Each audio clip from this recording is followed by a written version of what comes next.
नमस्कार साथियों, आपका मंजुल मेदिनी मंच पर बहुत बहुत स्वागत है।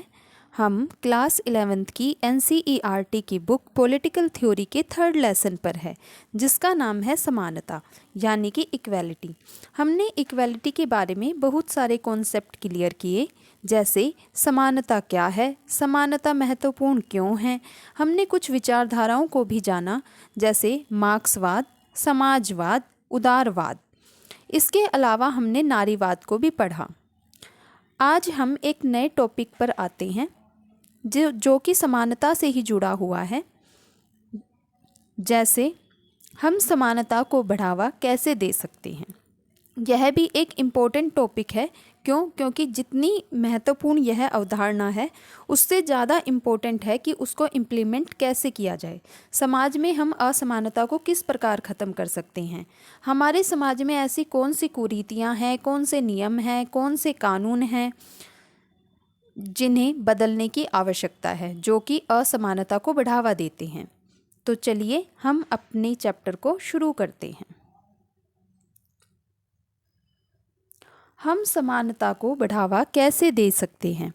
अभी समानता के उद्देश्य को पाने के सर्वाधिक वांछनीय का मतलब जो हो सकते थे, ठीक है, जो वांछनीय थे, उन तरीकों के बारे में समाजवादियों और उदारवादियों के बीच के कुछ बुनियादी मतभेदों पर चर्चा की गई। बुनियादी मतलब जो मुख्य है, बेसिक है। जबकि इन अलग अलग दृष्टिकोणों, कौन से अलग अलग दृष्टिकोण, समाजवादी और उदारवादी के तुलनात्मक गुणों और सीमाओं पर विश्व भर में बहस हो रही है। आज भी यह विचार करना जरूरी है कि समानता की ओर बढ़ने के लिए कौन से सिद्धांत और नीतियां आवश्यक होंगी। खास तौर से सोचना है कि क्या समानता लाने के उद्देश्य के लिए सकारात्मक योजना उचित है। इस मुद्दे पर हाल के वर्षों में बहुत विवाद खड़ा हुआ है। इस विषय पर अगले खंड में चर्चा की जाएगी। यानी हमें यह देखना है कि उदारवादी और समाजवादी किस तरीके से समानता को देखते हैं, उनकी जो बेसिक मतभेद है वो क्या है, और जो बेसिक सहमति है वो क्या है। तो हम इन सब चीज़ों के बारे में पढ़ेंगे। औपचारिक समानता की स्थापना। देखो, जब हम औपचारिक समानता की स्थापना की बात कर रहे हैं, यानी कि कहीं ना कहीं ऐसा भी है कि औपचारिक असमानता है, कहीं ना कहीं ऐसा भी है कि कुछ नियम कानून ऐसे हैं जो कुछ विशेषाधिकारों को बढ़ावा देते हैं, कुछ लोगों को ज़्यादा इम्पोर्टेंस देते हैं। तो हमें उस असमानता को ख़त्म करने की आवश्यकता है। समानता लाने की दिशा में पहला कदम असमानता और विशेषाधिकारों की औपचारिक व्यवस्था को समाप्त करना होगा, है ना। असमानता का मतलब क्या है, यानी कि जहाँ पर समानता नहीं है। विशेषाधिकार यानी कि प्रिविलेजेस, ठीक है, जो किसी को स्पेशल राइट्स देते हैं, की औपचारिक व्यवस्था खत्म करनी होगी। दुनिया भर में सामाजिक, आर्थिक और राजनीतिक असमानताओं को कुछ रीति रिवाजों और कानूनी व्यवस्थाओं से संरक्षित रखा गया है। यानी हम देखते हैं कि दुनिया भर में किस तरीके से समाज में, ठीक है, यानी कि ऐसी स्थिति बनाकर रखी गई है या ऐसी परिस्थितियां उत्पन्न की गई कि जिसमें हमने इस असमानता को बढ़ते हुए देखा है। हम देखते हैं कि किस तरीके से पहले कुछ उच्च वर्ग में उत्पन्न हुए लोगों को ही कुछ विशेषाधिकार मिलते थे, ठीक है। जैसे आपने देखा होगा कि राइट की बात अगर हम करें, जैसे राइट टू वोट, तो राइट टू वोट फ्रांसीसी क्रांति के समय पर आपने देखा लोगों ने बगावत क्यों की, क्योंकि वहाँ पर सभी को राइट टू वोट नहीं था, है ना। हम देखते हैं कि किस तरीके से वोट करने का अधिकार ना तो बुजुर्गों को दिया गया और ना ही महिलाओं को, बल्कि वोट वही कर सकते थे जो अपनी आय यानी लगभग 3 दिन की आय के बराबर टैक्स पे करते होंगे, जो कि भेदभाव को बढ़ावा देता था, है ना। जबकि राइट टू वोट तो सभी के लिए होना चाहिए था। तो इसी तरीके से हम देखते हैं कि महिला और पुरुष को जब राइट टू वोट नहीं मिला, जब राजनीति में ही उसकी सहभागिता नहीं है, तो धीरे धीरे हम देखते हैं कि और क्षेत्रों में भी उसकी सहभागिता कम हो गई। हमने देखा कि किस तरीके से महिलाओं को वेतन कम दिया जाता था पुरुषों की तुलना में। इन रिवाजों या कानूनों द्वारा समाज के कुछ हिस्सों को तमाम किस्म के अवसरों और लाभों का आनंद उठाने से रोका जाता था। यानी सभी उसका फ़ायदा नहीं उठा पाते थे, है ना। क्यों? क्योंकि कानून नियम इसी तरीके से बनाए हुए थे जो पुरुषों के विशेषाधिकारों को बढ़ावा दे। बहुत सारे देशों में गरीब लोगों को मताधिकार से वंचित रखा जाता था। महिलाओं को बहुत सारे व्यवसाय और गतिविधियों में भाग लेने की इजाज़त नहीं थी। भारत में जाति व्यवस्था निचली जातियों को शारीरिक श्रम के अलावा कुछ भी करने से रोकती थी। यानी उनको सिर्फ शारीरिक श्रम के लिए ही रखा गया था। उन्हें ना तो एजुकेशन का अधिकार था और ना ही अच्छे स्वास्थ्य के लिए कोई सर्विस दी जाती थी। कुछ देशों में केवल कुछ खास परिवारों के लोग ही सर्वोच्च पदों तक पहुंच सकते हैं। हम जितने भी ये एग्जाम्पल अभी पढ़कर आए हैं तो इनसे हमें पता चलता है कि किस तरीके से समाज में असमानता को बढ़ाया गया। ठीक है, असमानता को पैदा किया गया। समानता की प्राप्ति के लिए जरूरी है कि ये सभी निषेध का मतलब होता है जो प्रोहिबिटेड हो, ठीक है, जिसकी मनाही की गई हो, या विशेषाधिकारों यानी प्रिविलेजेस का अंत किया जाए। चूंकि ऐसी बहुत सी व्यवस्थाओं को कानून का समर्थन प्राप्त है, यानी कि कानून की सहमति है उन व्यवस्थाओं में, इसलिए लोग कानून के पास भी न्याय मांगने नहीं जा सकते। इसलिए यह जरूरी होगा कि सरकार और कानून असमानता की व्यवस्थाओं को संरक्षण देना बंद करे। यानी ये कौन चेंजेस कर सकता है? सरकारी कानूनों को चेंज कर सकती है, क्योंकि बनाने वाली भी सरकार ही होती है। हमारा संविधान ने भी यही किया है। हमारे संविधान में क्या कहा गया है कि धर्म, नस्ल, जाति, लिंग और जन्म स्थान के आधार पर भेदभाव करने का निषेध करता है। यानी कि कोई भी व्यक्ति इन आधारों पर भेदभाव नहीं कर सकता। आप यहाँ ध्यान रखेंगे कि नस्ल शब्द जो है वो किसके लिए आया है? रेस के लिए आया है। जैसे एक पर्टिकुलर एरिया में रहने वाली जो नेटिव जाति होती है या नेटिव लोग होते हैं वो उस नस्ल के लोग माने जाएंगे। जैसे अफ्रीकन अफ्रीका में रहने वाले, अमेरिकन अमेरिका में रहने वाले, है ना। तो जैसे ये तो मैंने देशों के आधार पर बात की। अगर मैं ऐसे ही राष्ट्रों को हटाकर और उसकी जगह एक देश के अंदर राज्यों के आधार पर नस्ल की बात करूँ तो जैसे पर्टिकुलर जैसे नॉर्थ ईस्ट के लोग हो गए, ठीक है, साउथ के लोग हो गए, वेस्ट के लोग हो गए, तो इनके आधार पर हम मतलब भेदभाव नहीं होगा। लेकिन हम फिर भी कई बार न्यूज़पेपर में नॉर्थ ईस्टर्न बच्चों के साथ बुरा व्यवहार के कुछ एग्जाम्पल न्यूज़पेपर में पढ़ते हैं, जो कि मतलब अमानवीयता को दिखाता है। हमारा संविधान छुआछूत की प्रथा का भी उन्मूलन करता है। हम देखते हैं कि किस तरीके से हमारे संविधान में आर्टिकल 17 है ना, वो क्या कहता है कि अनटचेबिलिटी नहीं होनी चाहिए, यानी छुआछूत को खत्म कर दिया गया है। अधिकतर आधुनिक संविधान और लोकतांत्रिक सरकारें औपचारिक रूप से समानता के सिद्धांत को स्वीकार कर चुके। यानी आज के समय में ज़्यादातर जो देश हैं जिन्होंने लोकतंत्र को अपना रखा है, उन्होंने मतलब औपचारिक रूप से यह घोषणा की है कि वह समानता को स्वीकार करते हैं।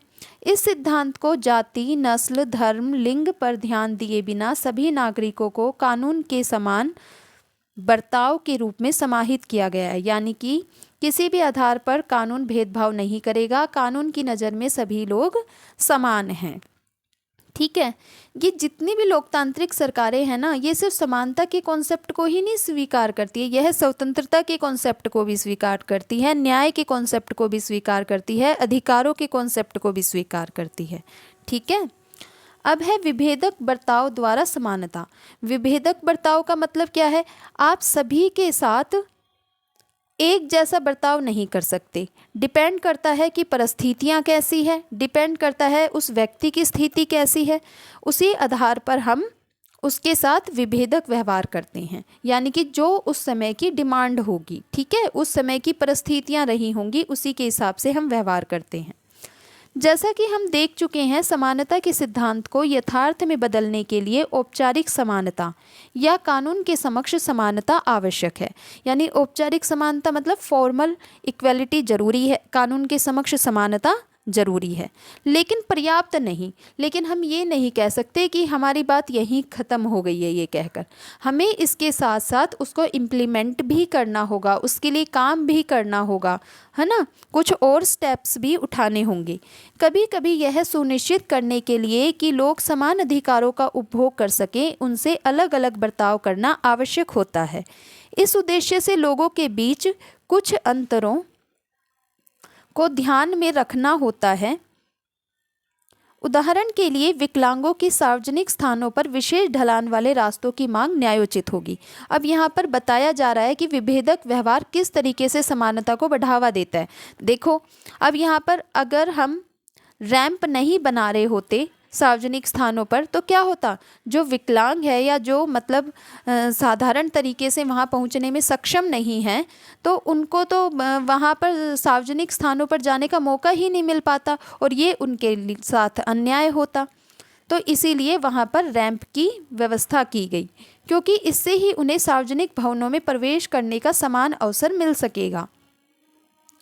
इसी तरह रात में कॉल सेंटर में काम करने वाली महिला को कॉल सेंटर में आते जाते समय विशेष सुरक्षा की ज़रूरत हो सकती है। इससे उसके काम के समान अधिकार की रक्षा हो सकेगी। समानता की कटौती इन्हें नहीं वरन बढ़ावा देने वाले उपायों के रूप में देखनी चाहिए। हमें ये नहीं देखना चाहिए कि इससे समानता को खतरा है, बल्कि ऐसा व्यवहार समानता को बढ़ावा देता है। अब यहाँ पर आपके सामने एक पिक्चर है जिसमें एक मछली से लेकर और हाथी, बंदर, पक्षी, मतलब बहुत सारे जानवर दिखाए गए हैं, है ना। और यहाँ पर ऊपर क्या कहा गया है कि बिल्कुल साफ सुथरे चयन को सुनिश्चित करने के लिए आप सबको एक जैसा टेस्ट देना होगा। आप सबको उस पेड़ पर चढ़कर दिखाना है। क्या ये समान परिस्थितियाँ हैं? क्या ये समान योग्यता है? नहीं है। एक मछली जितने अच्छे से तैर सकती है वह पेड़ पर चढ़ने में एकदम अक्षम है। हाथी पेड़ पर नहीं चढ़ पाएगा, पक्षी उड़कर पेड़ पर चढ़ पाएगा और बंदर को हम देखेंगे कि वह लटक कर या छलांग लगाकर पेड़ों पर चढ़ जाएगा। लेकिन यहाँ पर क्योंकि समान परिस्थिति नहीं है तो यह समानता नहीं कहलाएगी। तो यहाँ पर यही बताने की कोशिश की गई है कि किस तरीके से विभेदक बर्ताव आवश्यक होता है विशेष परिस्थितियों में। किस तरह के विभेद अवसरों तक समान पहुँच को बाधित करते हैं। हमने ऊपर देखा ना, यानी हम उनको समान अवसर नहीं दे रहे हैं। ये समान अवसर कैसे होंगे? समान अवसर होते कि तैरने वाले जीवों को ही अगर वैसी प्रतियोगिता में शामिल किया जाता, है ना। पेड़ पर चढ़ने वाले जो जानवर हैं या पक्षी हैं उनकी प्रतिभा उन्हीं के जैसे लोगों के साथ की जाती, तब हम कहते कि हमने उनको समान अवसर उपलब्ध कराया। और इन बाधाओं को दूर करने के लिए किस तरह नीतियां अपनाई जानी चाहिए। अब हमारे पास यहाँ पर दो समस्याएं हैं। एक तो हमें यह देखना है कि कौन से विभेद हैं समाज में जो अवसरों तक समान पहुँच को बाधा पहुँचाते हैं। जब हम उन चीज़ों को पहचान लेंगे, उन कारणों को पहचान लेंगे कि कौन सी बाधाएं हैं, फिर हमें यह देखना है कि उन बाधाओं को दूर करने के लिए हमें अब पॉलिसीज़ क्या बनानी पड़ेगी।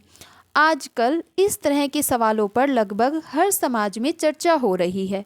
कुछ देशों ने अवसरों की समानता बढ़ाने के लिए एक कॉन्सेप्ट है सकारात्मक कार्रवाई, तो उन्होंने सकारात्मक कार्रवाई की नीतियां अपनाई है। अपने देश में हमने आरक्षण की नीति अपनाई है। आपने देखा होगा हमने आरक्षण को महत्व दिया है। अगले खंड में सकारात्मक कार्रवाई के विचार को समझने का प्रयास करेंगे। हम सकारात्मक कार्रवाई के परिप्रेक्ष्य में अपनाई गई कुछ नीतियां और उठाए गए मुद्दों को भी समझेंगे। अब जो ये आरक्षण है ये एक निश्चित समय के लिए अपनाने की बात की गई थी, है ना, ताकि हम समानता के लक्ष्य जब तक हम समानता के लक्ष्य को प्राप्त ना कर लें। अब सकारात्मक कार्रवाई क्या होती है, यानी कि जो पॉजिटिव एक्शन होते हैं। सकारात्मक कार्रवाई इस विचार पर आधारित है कि कानून द्वारा औपचारिक समानता स्थापित कर देना ही पर्याप्त नहीं होगा। असमानताओं को मिटाने के लिए जरूरी होगा कि असमानता की गहरी खाइयों को भरने वाले अधिक सकारात्मक कदम उठाए जाएं। इसलिए सकारात्मक कार्रवाई की अधिकतर नीतियां अतीत की असमानताओं के संचयी दुष्प्रभाव, संचयी दुष्प्रभाव का मतलब है जो मल्टीपल दुष्प्रभाव जो है अब दुरुस्त हो गए हैं, तो उन दुष्प्रभावों को दुरुस्त करने के लिए बनाई जाती हैं। सकारात्मक कार्रवाई के कई रूप हो सकते हैं। अब आप इसको ध्यान से सुनते हुए चलें। कौन कौन से रूप हो सकते हैं? इसमें वंचित समुदायों के लिए छात्रवृत्ति हो सकती है। हॉस्टल जैसी सुविधाओं पर वरीयता के आधार पर खर्च करने से लेकर नौकरियों और शैक्षिक संस्थाओं में प्रवेश के लिए विशेष व्यवस्था करने तक की नीतियां हो सकती हैं। अपने देश में वंचित समूहों को अवसर की समानता देने के लिए हमने नौकरियों और शिक्षा में आरक्षित स्थान या कोटा की नीति को अपनाया है। यह नीति बहुत वाद विवाद और असहमति का केंद्र रही है। क्यों? क्योंकि कुछ लोग आरक्षण को ठीक समझते हैं और कुछ इसके खिलाफ बोलते हैं। इस नीति की इस आधार पर वकालत की गई है कि कुछ समूह वर्जना और अलगाव के कारण सामाजिक पूर्वाग्रह और भेदभाव के शिकार रहे हैं। वर्जना का मतलब होता है किसी चीज़ से धिक्कारना, ठीक है। और अलगाव का मतलब भी कुछ ऐसा ही होता है, अलग थलग घेर देना या फिर हम कह सकते हैं हाशिए पर छोड़ देना। जो समुदाय अतीत में पीड़ित और समान अवसरों से वंचित रहे हैं, यानी कि हमने देखा कि कैसे पास्ट में उन्हें वो अवसर नहीं मिल पाए और उनकी स्थिति आज हम खराब देखते हैं। क्यों? क्योंकि हमने उन्हें पास्ट में वो अवसर उपलब्ध नहीं होने दिए। तो अगर हम आज भी ऐसा ही करते रहेंगे तो आने वाले समय में उनकी स्थिति और ख़राब हो जाएगी। तो यह अपेक्षा नहीं की जा सकती कि वे अन्य लोगों से समानता के आधार पर प्रतिस्पर्धा करें। क्यों? क्योंकि आज वह उस स्थिति में ही नहीं है। इसलिए एक समतामूलक और न्यायपूर्ण समाज के निर्माण के हित में उनको विशेष संरक्षण और सहायता देने की आवश्यकता है। सकारात्मक कार्रवाई के रूप में विशेष सहायता को एक निश्चित समय अवधि तक चलने वाला तदर्थ उपाय माना गया।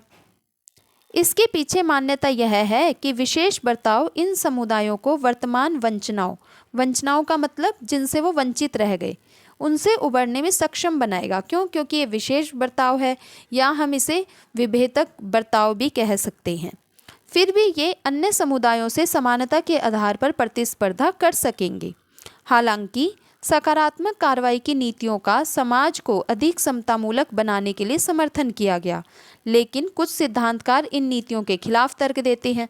उन्हें लगता है कि इससे समानता नहीं बल्कि असमानता को बढ़ावा मिलेगा। वे सवाल करते हैं कि क्या लोगों से विभेदकारी बर्ताव करने से कभी भी अधिक समानता की ओर ले जाया जाएगा? यानी एक्चुअल में वे कहना चाहते हैं कि इससे समानता बढ़ेगी कि असमानता। सकारात्मक विभेदीकरण, खासकर आरक्षण की नीतियों के आलोचक इन नीतियों के खिलाफ तर्क देने के लिए समानता के सिद्धांत का सहारा लेते हैं। इसका मानना है कि वंचितों को उच्च शिक्षा या नौकरियों में आरक्षण या कोटा देने का कोई भी प्रावधान अनुचित है, यानी कि हमें किसी भी तरह का आरक्षण देने का प्रावधान नहीं करना चाहिए, क्योंकि यह मनमाने तरीके से समाज के अन्य वर्गों को समान बर्ताव के अधिकार से वंचित करता है। क्योंकि उनका कहना है कि समाज के अन्य वर्ग जो है बहुत सारी चीज़ों से वंचित रह जाते हैं, उनके साथ समान व्यवहार नहीं हो पाता। आलोचकों का कहना है कि आरक्षण भी एक तरह का भेदभाव है। समानता की मांग है कि सब लोगों से बिल्कुल एक तरह से व्यवहार हो। क्या ऐसा पॉसिबल है कि समानता यही कहती है कि समान व्यवहार हो? तो उसके लिए समान परिस्थितियां भी तो होनी चाहिए ना। जब सभी लोगों की समान परिस्थितियां नहीं है, समान कंडीशन नहीं है, तो हम उनके साथ विभेदक व्यवहार को ही अपनाने पर जोर देते हैं ताकि असमानता को खत्म कर सकें या कम कर सकें।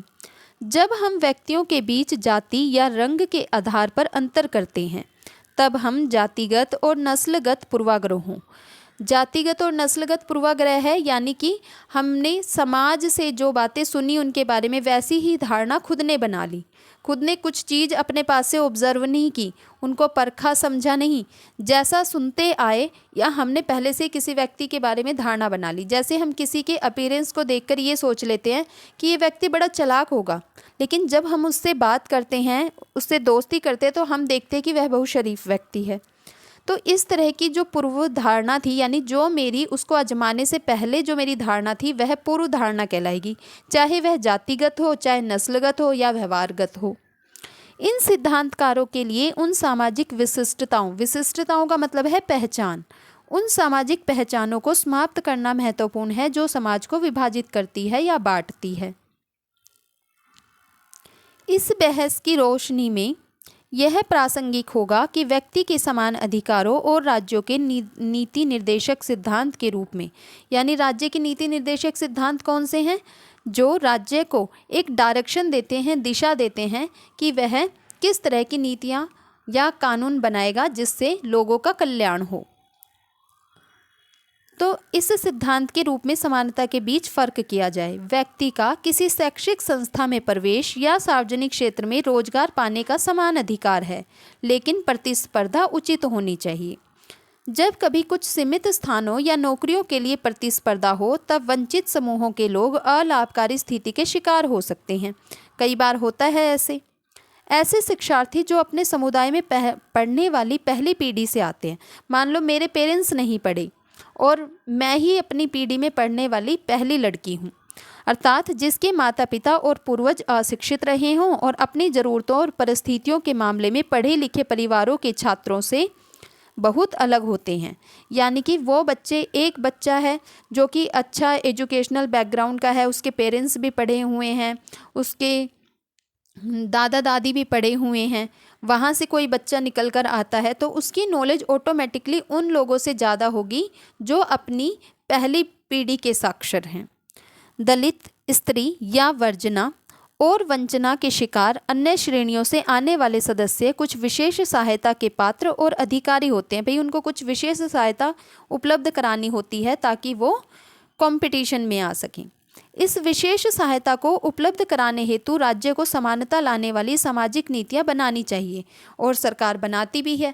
आप देखते हैं कि एजुकेशन में किस तरीके से या नौकरियों में किस तरीके से आरक्षण दिया जाता है, यानी कि सीटें रिजर्व रखी जाती है, कुछ महिलाओं के लिए, कुछ स्पोर्ट्स कोटे के लिए, कुछ एसटी के लिए, कुछ एससी के लिए। वो किस लिए? ताकि समाज के उन सभी वर्गों को बढ़ावा मिल सके, आगे आने के लाभ मिल सके, मौके मिल सके जो वंचित रह गए हैं। इन नीतियों से उन्हें अन्य लोगों के साथ प्रतिस्पर्धा करने का उचित अवसर मिल सकेगा। तथ्य यह है कि शिक्षा और स्वास्थ्य सुविधाओं के क्षेत्र में भारत में, देखो किस किस चीज़ के बारे में बात की जा रही है, एक तो शिक्षा और एक स्वास्थ्य सुविधाओं के क्षेत्र में भारत में वंचित जनसंख्या के लिए जितना किया जाना चाहिए था उससे बहुत कम किया गया है। स्कूली शिक्षा के स्तर पर असमानताएं चौंकाने वाली हैं। ग्रामीण और शहरी झोपड़पट्टी के बहुत सारे गरीब बच्चों के स्कूल जाने की संभावना नहीं के बराबर है। यानी बहुत सारे बच्चे ऐसे हैं जो स्कूल ही नहीं जा पाते। क्यों? क्योंकि वो या तो कमाने चले जाएं या स्कूल चले जाएं। यदि उन्हें अवसर मिल भी गया तब उनके स्कूल के पास उन्हें देने के लिए कुछ नहीं होता। खासकर अभिजात वर्गीय स्कूलों की सुविधाओं की तुलना में ये बच्चे कुछ असमानताओं के साथ स्कूलों में प्रवेश लेते हैं। क्यों? क्योंकि जो सरकारी स्कूल होते हैं वहाँ पर फैसिलिटीज़ कम होती हैं, इसलिए यहाँ पर लिखा गया है कि अगर वो स्कूल पहुँच भी जाएंगे, अवसर तो मिल गया स्कूल जाने का, लेकिन फिर भी स्कूल के पास ऐसा कुछ नहीं है कि वो उनको उन बच्चों के बराबर कर सके जो प्राइवेट स्कूल में फुल फैसिलिटीज़ वाले स्कूलों में पढ़ रहे हैं। ये असमानताएं उनका पीछा नहीं छोड़ती और योग्यता बढ़ाने या नौकरी पाने की संभावनाओं पर लगातार चोट पहुंचाती रहती है। ये छात्र अभिजात समझे जाने वाले व्यावसायिक पाठ्यक्रमों में प्रवेश पाने में बाधाओं का सामना करते हैं क्योंकि उनके पास विशेष कोचिंग के लिए जरूरी साधनों का अभाव होता है। व्यावसायिक पाठ्यक्रमों की फीस भी इतनी ज़्यादा होती है कि उसमें भी एक घेराबंदी जैसी हो जाती है। परिणाम स्वरूप वे अधिक विशेषाधिकार और सुविधाओं वाले वर्गों से समानता के आधार पर प्रतिस्पर्धा नहीं कर सकते। क्यों? क्योंकि जिन लोगों के पास अधिक विशेषाधिकार है, अधिक सुविधाएं हैं, तो वो कभी उनसे कम सुविधा वाले लोग या जिनको राइट ही नहीं मिले हुए थे तो वो प्रतिस्पर्धा ही नहीं कर पाएंगे। क्यों? क्योंकि यहाँ पर असमानता की खाई बहुत गहरी हो चुकी है। इस तरह की सामाजिक और आर्थिक असमानताएं समान अवसर की प्राप्ति में बाधक होती है। अधिकतर सिद्धांतकार आज इस बात को मानते हैं। समान अवसर के लक्ष्य में सभी सहमत हैं। विवाद उन नीतियों के बारे में है जो राज्य को इस लक्ष्य की प्राप्ति के लिए अपनानी चाहिए। क्या राज्य को समुचित समुदायों के लिए कुछ स्थान आरक्षित कर देने चाहिए या उन्हें कम उम्र से ही विशेष सुविधाएं उपलब्ध कराई जानी चाहिए ताकि इन बच्चों की योग्यता और प्रतिभा का विकास हो सके। यानी ये हमारे सामने ना कुछ ऐसे ज्वलंत प्रश्न हैं जिन पर हमें सोचने की ज़रूरत है। ठीक है, और कई बार इस तरीके के क्वेश्चंस को ही ध्यान में रखकर पेपर में स्टेटमेंट दे दी जाती है, तो इसलिए हमें इसको ध्यान से सुनना है और पढ़ना है। वंचित कौन है, इसकी भी कोई सरल परिभाषा नहीं है हमारे पास। इसे परिभाषित कैसे किया जाए? क्या वंचितों की पहचान आर्थिक आधार पर की जानी चाहिए या जाति व्यवस्था से पैदा हुई सामाजिक असमानताओं के आधार पर? तो हम देखते हैं कि वर्तमान समय में EWS कोटा भी आने लगा है ना, जो कि नौकरियों में और शिक्षा के क्षेत्र में आपकी सीटें रिजर्व रखता है ताकि आर्थिक आधार पर अगर कोई पिछड़ा हुआ है तो उसको भी मौके मिल सके। और जाति व्यवस्था से पैदा हुई सामाजिक असमानताओं को ध्यान में रखकर तो पहले से ही जो इनकी सीटें रिजर्व रखी जाती हैं। ये सामाजिक नीति के वे पहलू हैं जिनके बारे में आज भी बहस हो रही है। अंततः हम जो भी नीतियाँ चुनते हैं उन्हें सबके लिए समतामूलक और न्यायपूर्ण समाज बनाने में मिली सफलता के आधार पर जांचना होगा कि वो कितनी सफल हुई हैं।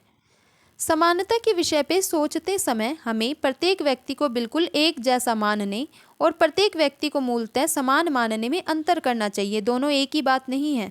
मूलतः समान व्यक्तियों को विशेष स्थितियों में अलग अलग बर्ताव की जरूरत हो सकती है, लेकिन ऐसे सभी मामलों में सर्वोपरि उद्देश्य समानता को बढ़ावा देना ही होगा। यानी अलग अलग स्थितियों में अलग अलग बर्ताव की जरूरत हो सकती है, ठीक है, लेकिन हमारा जो उद्देश्य है वो हर समय क्या होना चाहिए कि हम कोई भी कदम उठाए वह समानता को बढ़ावा देने वाला होगा, न कि असमानता को। समानता के लक्ष्य को पाने के लिए हम अलग अलग या विशेष बर्ताव के बारे में सोच सकते हैं, लेकिन इसके औचित्य सिद्ध करने और सावधानी पूर्वक पुनर्विचार करना इन पर जरूरी होता है। चूंकि अलग अलग समुदायों के लिए अलग अलग बर्ताव जाति व्यवस्था और रंग भेद के अंग हुआ करते थे, ये पहले की बात बता रहा है। इसलिए उदारवादी एक जैसा बर्ताव के सिद्धांत से हटते हुए बहुत सावधान रहते हैं। समानता के उद्देश्य से जुड़े बहुत से मुद्दे नारीवादी आंदोलन ने उठाए। 19वीं सदी में किस तरीके से वो स्त्रियों के समान अधिकारों के लिए संघर्ष करते हुए हमें दिखते हैं। उन्होंने मताधिकार, कॉलेज यूनिवर्सिटी में डिग्री पाने का अधिकार, काम के अधिकार की मांग उसी प्रकार की जैसे पुरुषों को हासिल हुआ करती थी। हालांकि जैसे ही उन्होंने नौकरियों में प्रवेश किया, उन्हें महसूस हुआ कि स्त्रियों को इन अधिकारों को उपयोग में लाने के लिए कुछ विशेष सुविधाओं की भी ज़रूरत होगी। इसलिए उन्होंने जो मैटरनिटी लीव होती है और उससे जुड़े हुए कुछ और फैसिलिटी उन्हें देनी पड़ी, तो अब उन्हें ज़रूरत थी कि उन प्रावधानों को किया जाए। इस प्रकार के विशेष बर्ताव के बिना ना तो वह गंभीरतापूर्वक स्पर्धा में भाग ले सकेंगी और ना ही सफल व्यावसायिक और निजी जीवन का आनंद उठा सकेंगी। दूसरे शब्दों में पुरुषों के समान अधिकारों के उपयोग के लिए उन्हें कई बार एक विशेष बर्ताव की ज़रूरत होती थी।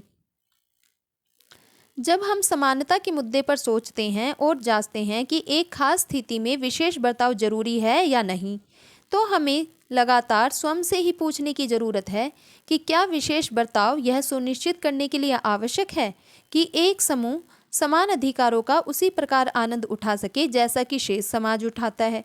हालांकि यह सावधानी हमेशा बरतनी चाहिए कि विशेष बर्ताव वर्चस्व का या शोषण की नई संरचनाओं को जन्म ना दे, बल्कि यह विशेष बर्ताव समाज में क्या लेकर आए, समानता लेकर आए, विशेषाधिकार और शक्ति को स्थापित ना करें। ठीक है, तो विशेष बर्ताव का उद्देश्य क्या है? उसका उद्देश्य और औचित्य एक ही है कि न्यायपरक और समतामूलक समाज को बढ़ावा देना, इसके अलावा कुछ भी नहीं है। तो यहाँ पर हमारा यह लेसन ख़त्म होता है। आशा करते हैं आपको समझ में आया होगा। आज के लिए इतना ही। धन्यवाद। आपका दिन शुभ हो।